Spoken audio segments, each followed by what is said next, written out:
Les vraies voix Sud Radio, 17h-19h, Frédéric Brindel. Les vraies voix ce soir sont Philippe Bilger, Muriel Bourreau, Corinne Tapiero. Ils sont prêts, elles sont prêtes pour débattre. Le grand débat, c'est parti. Les vraies voix Sud Radio, le grand débat du jour. Le paradoxe, c'est dans une Assemblée nationale fort éloignée de la parité homme-femme, puisqu'elle est à 90% masculine, que l'on doit s'entendre. Les mentalités, elles évoluent très lentement et paradoxalement, je crois que la mentalité des électeurs a été beaucoup plus vite que la mentalité des responsables politiques sur ces sujets. Un nouveau visage à la tête de l'Assemblée nationale et pour la première fois, c'est une femme qui a été élue au perchoir hier, Yaël Braun-Pivet. Je voudrais dédier cette nomination à toutes les petites filles en leur disant « Allez au bout de vos rêves ». Et rien ne doit freiner le combat pour la place des femmes dans notre société. On voulait la parité chez En Marche en 2017 et donc on a pris tant d'hommes et tant de femmes. Et donc tu es dans le quota des femmes. Moi je préfère entendre si on veut une assemblée qui soit représentative de la société. Dans la société on a des hommes et des femmes. C'est bon pour la démocratie car rien n'est démocratique si on laisse 50% de côté dans les décisions. Voilà. Les femmes se sont-elles imposées en politique? Vous avez 3 possibilités sur le compte Twitter et Facebook de Sud Radio. Pas encore, largement, ponctuellement. Pour l'instant, vous dites ponctuellement à 35%, vous dites pas encore à 27% et vous dites largement à 37%, c'est la tendance. Pourtant, le Haut Conseil à l'égalité a proposé aujourd'hui, le Haut Conseil propose un rapport qui fait état, cher Antoine Mazer, c'est ce que vous allez nous expliquer pour planter le décor, qui fait état d'une non-installation finalement de cette parité. Oui, Frédéric, pourtant jamais autant de femmes n'avaient occupé autant de postes clés du pouvoir. Elisabeth Borne, première ministre, Yaël Braun-Pivet à la présidence de l'Assemblée nationale, Marine Le Pen, présidente du groupe Rassemblement national, également à gauche, Mathilde Panot, qui fait figure de chef de file des députés insoumis, ou encore Aurore Berger, première femme à occuper le poste de présidente d'un groupe majoritaire à l'Assemblée, pas impressionnée dans l'hémicycle pour aborder les sujets qui fâchent, notamment lors de l'affaire Quatennens, rappelez-vous. Dès que vous recevez une gifle, allez porter plainte. Depuis plusieurs semaines, on loue la vertu de celui qui reconnaît des faits de violence conjugale. Depuis plusieurs semaines, on entend ceux qui parlent de leur affection pour un homme qui frappe sa femme. On jette en fait des dizaines d'années de combat de nos associations qui ont permis aux victimes d'être accompagnées par la seule voie qui peut mettre un terme à leur souffrance, la voie judiciaire. Le député du Rassemblement national, Sébastien Chenu, est le seul homme parmi les 6 vice-présidents à l'Assemblée nationale. Il dit « c'est l'heure du matriarcat » et cela perturbe les anciens. Elisabeth Borne, lors de son discours de nomination en tant que première ministre à l'Assemblée, elle avait rendu hommage aux femmes qui avaient ouvert la voie en politique. Écoutez-la. C'est la République qui a ouvert la voie à tant de femmes avant moi. Je pense aux 33 premières femmes à faire leur entrée dans cet hémicycle au lendemain de la Libération. Et comme chaque femme sur ces bancs, ce que je dois à toutes celles qui ont ouvert le chemin avant nous. Je crois à la force de l'exemple et le combat continuera jusqu'à ce que l'égalité ne pose plus de questions. Mais un rapport du Haut Conseil à l'égalité entre les femmes et les hommes vient corriger cette illusion d'optique. 11 des 16 ministères sont détenus par des hommes. En revanche, 9 secrétaires d'État sur 10 sont des femmes. À l'Assemblée nationale, sur les 577 députés, on ne compte encore que 37% de femmes. Même bilan quasiment au Sénat, elles sont que 35% seulement dans l'hémicycle. Le rapport du Haut Conseil à l'égalité entre les femmes et les hommes démontre bien que cette inégalité avec comme conclusion, la parité réelle n'est atteinte dans aucune sphère du pouvoir. CQFD. Alors, ce rapport est très intéressant.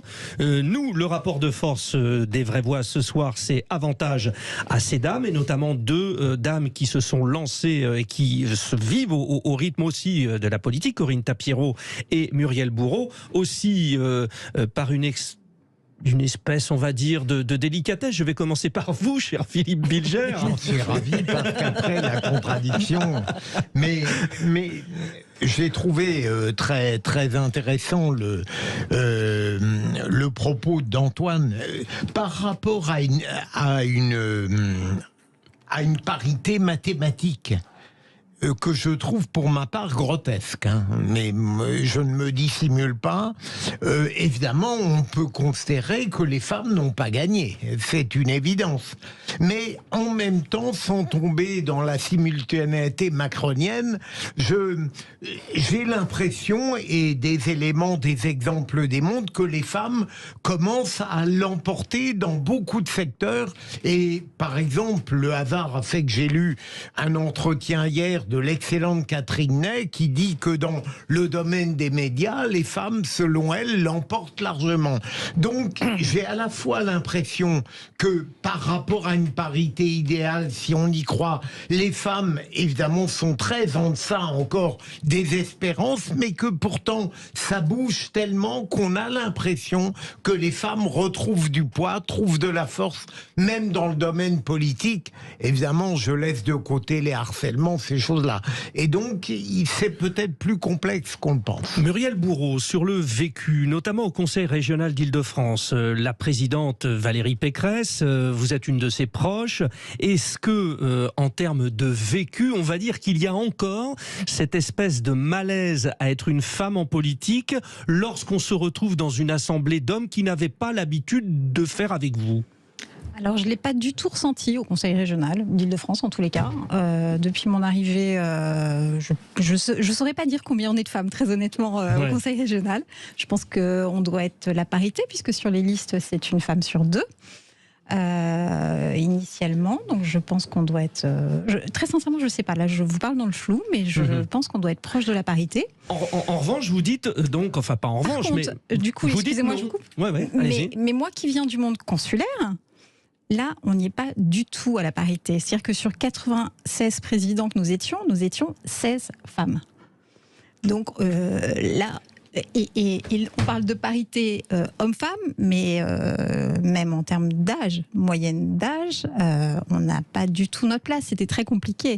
Je ne vais pas vous dire le nombre de fois où on m'a pris pour la secrétaire quand je suis allée accueillir des ministres ou des parlementaires. Effectivement. Ouais. Donc ça, c'est aussi... Alors c'est pas mal d'être secrétaire, on le rappelle, mais en l'occurrence, c'était pas votre statut. Non, c'était pas mon statut. Compris le petit clin d'œil. Ouais. Mais on ne vous a jamais fait chercher un café, si, Muriel. bien sûr, que j'ai toujours servi avec plaisir. Oh, bah c'est gentil. Mais en tous les cas, pour revenir sur votre question initiale, au Conseil régional, en tous les cas, je ne l'ai pas du tout ressenti. Et je pense pas... c'est marrant parce que c'est un sujet dont on a pu échanger le mois dernier avec 2 de mes collègues femmes en disant est-ce que celles qui étaient avant nous ont eu besoin de se battre pour nous donner l'occasion d'y aller? Certainement que ça... Merci, on va les remercier parce que peut-être qu'on n'aurait pas une autre place. Ouais. Maintenant, est-ce que la parité doit être là systématiquement? Moi, j'ai envie de dire, d'abord, il faut avoir un sujet à défendre avant de dire est-ce qu'on doit défendre le fait d'être une femme ou d'être un homme sur le siège qu'on occupe. Et tout à l'heure, j'entendais, mais j'ai pas retenu le chiffre de femmes qui occupent des ministères. Et le débat que nous avions avec mes collègues l'autre jour, les 4 plus gros ministères, ça reste quand même des hommes. Alors, 4 hommes sont à la tête des 5 ministères régaliens. 11 sur 16 ministres de plein exercice, donc, sont des hommes. Et 9 sur 10 sont des secrétaires d'État. Alors, je rebondis sur ce que vous disiez tout à l'heure, le secrétaire. Alors là, c'est secrétaire d'État. Mais pour le coup, il y a plus de secrétaires d'État femmes que d'hommes. En revanche, de ministres de tutelle, il y a plus d'hommes que de femmes. Corinne Tapiero. Alors moi, je ne suis pas certaine que le sujet réel soit la parité. D'abord, parce que si on voulait, j'ai entendu une Assemblée nationale représentative de la société française, il devrait y avoir plus de femmes que d'hommes, déjà pour commencer. Donc ce n'est pas du tout une histoire de parité. Ce que je regrette avec la parité, c'est qu'on n'a pas mesuré l'envie ou le désir des femmes d'aller en politique. Donc comme il faut répondre à une obligation pratique de respecter la parité, faute de quoi on paye des amendes. Donc on met souvent des femmes qui n'ont pas d'appétence pour la chose politique, des femmes qui n'ont pas les mots pour se battre sur certains sujets, et les sujets ne leur viennent pas naturellement. Ce qui n'est pas très grave. La parité, pour moi, sera atteinte le jour où on remplacera un compétent par une incompétente. Ça n'est pas pour demain.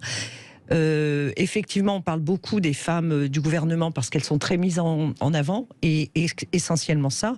Et pour revenir aux Républicains... La première ministre oui, évidemment, elle est première ministre, donc on la voit plus souvent que les autres, mais on les met beaucoup en scène. On a mis beaucoup en scène Marlène Schiappa, même Aurore Berger, qui, lorsqu'elle était aux Républicains, peinait à trouver sa place. Elle a trouvé sa place en allant, en changeant plusieurs fois de parti pour atterrir ensuite chez Monsieur Macron.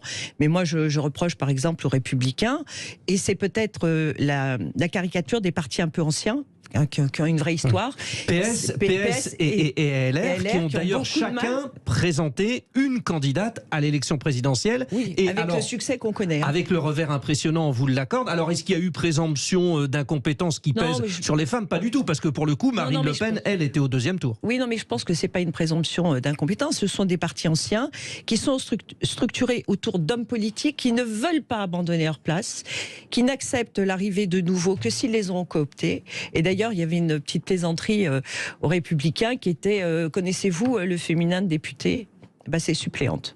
Ouais, donc si on n'avait pas mis que des suppléantes, si on avait eu davantage de femmes comme en première ligne pour la députation dans des circonscriptions gagnables, attention, parce que pour les mettre dans des circonscriptions perdues d'avance, c'est ce qu'on sait faire de mieux, peut-être qu'on aurait eu une autre figure, mais c'est vrai qu'on le voit même au niveau de l'appareil des Républicains, il y a quand même comme un manque de femmes dans cet organigramme. Hein. Bon, Corinne Tapiero, je retiens là cette petite blague là qui est dérangeante, mais elle a été excellente. Mais Frédéric, vous parliez des ministères régaliens, il faut aussi penser, par exemple, avant Le Cornu, il y avait Florence Parly. Il arrive que des femmes soient heureusement titulaires de charges à la défense. Avant elle, on avait quand même Michel Alliot-Marie, qui a été un brillant, qui a laissé un très bon souvenir à la défense. Et pourtant, Dieu sait. Mais oui, mais bon, elle a laissé un très bon souvenir, donc c'est qu'elle a fait correctement son travail. Bon, vous évoquiez les députés, 37,6% sont des femmes, et c'est 35% au Sénat. C'est un progrès au Sénat, c'est un progrès. C'est un énorme progrès. Mais je ne veux pas du tout offenser ce désir de parité, mais il faudrait un jour qu'on accepte l'idée que pour un homme comme pour une femme, la légitimité essentielle, voire exclusive, doit venir de la compétence. Vous parliez tout à l'heure, Muriel Bourreau, je vous donne la parole justement. Corinne Tapiero évoquait en fait la force de conviction, c'est-à-dire on vient en politique par conviction, par passion.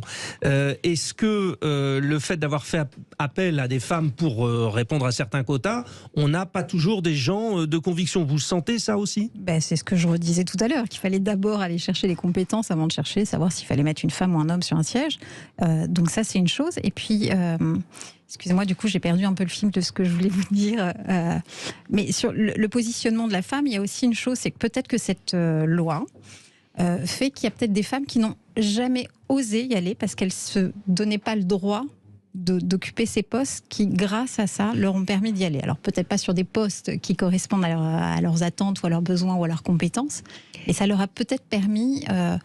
de se dire qu'elles sont en capacité de le faire. Quand Elisabeth Borne dédicace d'une certaine manière son accession au poste de Première ministre aux jeunes filles qui veulent rêver, on a besoin aussi de repères dans la société. C'est Braun-Pivet qui a dit ça. Non, c'était dans le discours d'investiture d'Elisabeth Borne. Elle a repris la même chose. Elle a une pensée pour toutes les jeunes filles qui ont des rêves. Allez-y, Corinne. Mais ce qu'on peut remarquer quand même, c'est que si on voulait que les femmes s'engagent davantage en politique, on verrait d'un bon œil une réforme de l'organisation des débats, c'est-à-dire des débats de nuit, qui commencent à l'heure où en principe les mamans sont avec leurs enfants, pour peu qu'elles aient une famille, donc ça je trouve c'est compliqué, et toutes les réunions se font le soir, c'est impressionnant. Alors, petite précision, rien n'est prévu dans le règlement pour remplacer une femme enceinte au poste de présidente de groupe de l'Assemblée. Aurore Berger est enceinte. Non mais en fait, ils ont des indemnités, c'est pas considéré comme un emploi. Donc à ce titre-là, elle n'a pas de congé de maternité. Donc elle s'est mise en vacances de son poste où elle n'est pas allée travailler, je ne sais pas comment elle s'est organisée, assez tardivement. Si elle avait été salariée d'une entreprise, elle aurait eu droit au congé maternité. Mais on ne peut pas tout avoir dans la vie.